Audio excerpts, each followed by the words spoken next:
அனைவருக்கும் வணக்கம்.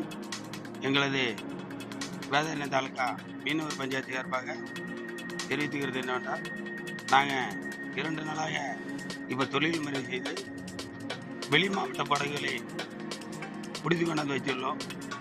இந்த கோடிக்கரையில் தங்கியிருக்கின்ற படகுகள் அனைத்து படகுகளுமே வெளி மாவட்ட படகுகள் வெளியேறும் வரை இந்த படகுகளை விடுவதில்லை என்றும், அனைத்து போட்டுமே வெளி மாவட்ட படகுகள் அவர்கள் ஊர்களுக்கு செல்ல வேண்டும் என்பதை தெரிவித்துக் கொள்கிறோம்.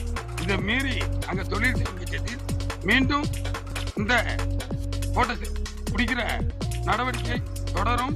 நாங்கள் இன்னைக்கு மறியலை விடுதலை பண்ணி தொழிலுக்கு போகிறோம்.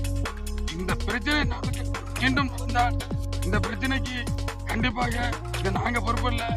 கோடியக்கரையிலிருந்து வெளியேற வேண்டும். மக்களும் எங்களோட உணவை புரிந்து கொண்டு மக்கள் வெளியேற வேண்டும். அது இனியும் ஒரு பிரச்சனைகள் நடந்தால் இதுக்கு எங்க வேதாரண்யம் தாலுகா மீனவர்கள் பொறுப்பல்ல. அதுக்கு எல்லாரும் ஒத்துழைப்பு கொடுத்து அவர்கள் ஊர்களுக்கு செல்ல வேண்டும் என்பதை இதை தாழ்மையுடன் தெரிவித்துக் கொள்கிறோம். நன்றி, வணக்கம். வேணாம்.